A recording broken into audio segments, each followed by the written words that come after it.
ತುರುವೇಕೆರೆ ಪಟ್ಟಣದಲ್ಲಿ ಇರುವ ಸಿದ್ದರಾಮೇಶ್ವರ ಕಲ್ಯಾಣ ಮಂಟಪದ ತುರುವೇಕೆರೆ ವಿಧಾನಸಭಾ ಕಾಂಗ್ರೆಸ್ ಅಭ್ಯರ್ಥಿ ಬೆಮೆಲ್ ಕಾಂತರಾಜು, ತಿಪಟೂರು ವಿಧಾನಸಭಾ ಕ್ಷೇತ್ರದ ಕಾಂಗ್ರೆಸ್ ಅಭ್ಯರ್ಥಿ ಷಡಕ್ಷರಿ ಇವರುಗಳ ನೇತೃತ್ವದಲ್ಲಿ ವೀರಶೈವ ಲಿಂಗಾಯತ ಕಾಂಗ್ರೆಸ್ ಸಮಾವೇಶವನ್ನು ಏರ್ಪಡಿಸಲಾಯಿತು. ಇದೇ ವೇಳೆ ಕಾಂಗ್ರೆಸ್ ಮುಖಂಡ ರಾಯಸಂದ್ರ ರವಿಕುಮಾರ್ ಮಾತನಾಡಿ, ರಾಜ್ಯದಲ್ಲಿ ಈ ಬಾರಿ ಕಾಂಗ್ರೆಸ್ ಪಕ್ಷ ಅಧಿಕಾರಕ್ಕೆ ಬರುವುದರಲ್ಲಿ ಯಾವುದೇ ಸಂಶಯವಿಲ್ಲ. ನಮ್ಮ ಸಮಾಜದವರಿಗೆ ಈ ಬಾರಿ ಕಾಂಗ್ರೆಸ್ ಪಕ್ಷ ಅನಿವಾರ್ಯವಾಗಿದೆ ಎಂದರು. ಬಿಜೆಪಿ ಪಕ್ಷ ನಮ್ಮನ್ನು ಕಡೆಗಣಿಸಿದೆ. ನಮ್ಮ ಸಮಾಜ ಕೇವಲ ಭಾರತೀಯ ಜನತಾ ಪಾರ್ಟಿಗೆ ಸೀಮಿತವಲ್ಲ. ಕಾಂಗ್ರೆಸ್ನಲ್ಲೂ ನಮ್ಮ ಸಮಾಜದವರು ಮಂತ್ರಿ ಆದಂಥ ಉದಾಹರಣೆಗಳಿವೆ. ನಾವೆಲ್ಲ ಜಾತ್ಯತೀತವಾಗಿ ನಡೆದುಕೊಳ್ಳುತ್ತೇವೆ ಎಂದರು.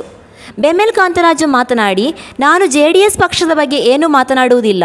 ಯಾಕೆಂದರೆ ಅದು ಗೆಲ್ಲಲು ಸಾಧ್ಯವಿಲ್ಲ. ಈ ಹಿಂದೆ 15 ವರ್ಷ ಶಾಸಕರಾಗಿದ್ದ NT ಕೃಷ್ಣಪ್ಪನವರು ಯಾವುದೇ ಅಭಿವೃದ್ಧಿ ಕೆಲಸ ಮಾಡಲು ವಿಫಲರಾಗಿದ್ದಾರೆ ಎಂದರು. ಈ ತಾಲೂಕಿಗೆ ಹೇಮಾವತಿ ನೀರು ಬರಲು ನಮ್ಮ ಕಾಂಗ್ರೆಸ್ ಪಕ್ಷ ಕಾರಣ. ಕಾಂಗ್ರೆಸ್ ಸರ್ಕಾರದ ವೇಳೆ ಮನೆ ಮನೆಗೆ ಹಕ್ಕುಪತ್ರ ಬರಲು ಕಾಂಗ್ರೆಸ್ ಪಕ್ಷ ಕಾರಣವಾಗಿದೆ. ಇನ್ನು ಬಿಜೆಪಿಯ ಮಸಾಲಾ ಜಯರಾಮ್ 40% ಕಮಿಷನ್ ಗಿರಾಕಿ.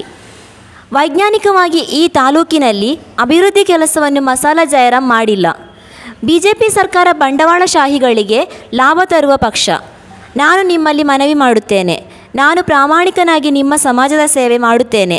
ಹಾಗಾಗಿ ನಿಮ್ಮ ಅಮೂಲ್ಯವಾದ ಮತವನ್ನು ಕಾಂಗ್ರೆಸ್ ಪಕ್ಷಕ್ಕೆ ನೀಡಿ ಎಂದು ಮನವಿ ಮಾಡಿದರು. ತಿಪಟೂರು ಕಾಂಗ್ರೆಸ್ ಅಭ್ಯರ್ಥಿ ಷಡಕ್ಷರಿ ಅವರು ಮಾತನಾಡಿ, ಬಿಜೆಪಿ ಸರ್ಕಾರ ಮೂಗಿಗೆ ತುಪ್ಪ ಹಚ್ಚುವ ಕೆಲಸ ಮಾಡುತ್ತಿದೆ. ನಾನು 5 ಬಾರಿ ಚುನಾವಣೆಯಲ್ಲಿ ಸ್ಪರ್ಧಿಸಿದ್ದು, ಅದರಲ್ಲಿ ನನ್ನನ್ನು 3 ಬಾರಿ ಸೋಲಿಸಿದ್ದಾರೆ, 2 ಬಾರಿ ಗೆಲ್ಲಿಸಿದ್ದಾರೆ. ಇದು ನನ್ನ ಕೊನೆಯ ಚುನಾವಣೆ ಎಂದರು. ಈ ಸಮಾವೇಶದಲ್ಲಿ ತ್ರೈಲೋಕ್ಯನಾಥ್, ಮಾಸ್ತಿಗೊಂಡನಹಳ್ಳಿ ದೇವರಾಜ್, ರಾಯಸಂದ್ರ ಕುಮಾರ್, ಲಕ್ಷ್ಮೀಕಾಂತ ಗೋಣಿ ತುಮಕೂರು ಸೇರಿದಂತೆ ಸಾವಿರಾರು ವೀರಶೈವ ಲಿಂಗಾಯತ ಕಾರ್ಯಕರ್ತರು ಪಾಲ್ಗೊಂಡಿದ್ದರು. ವರದಿ ಸುರೇಶ್ ಬಾಬು ಎಂ, ತುರುವೇಕೆರೆ.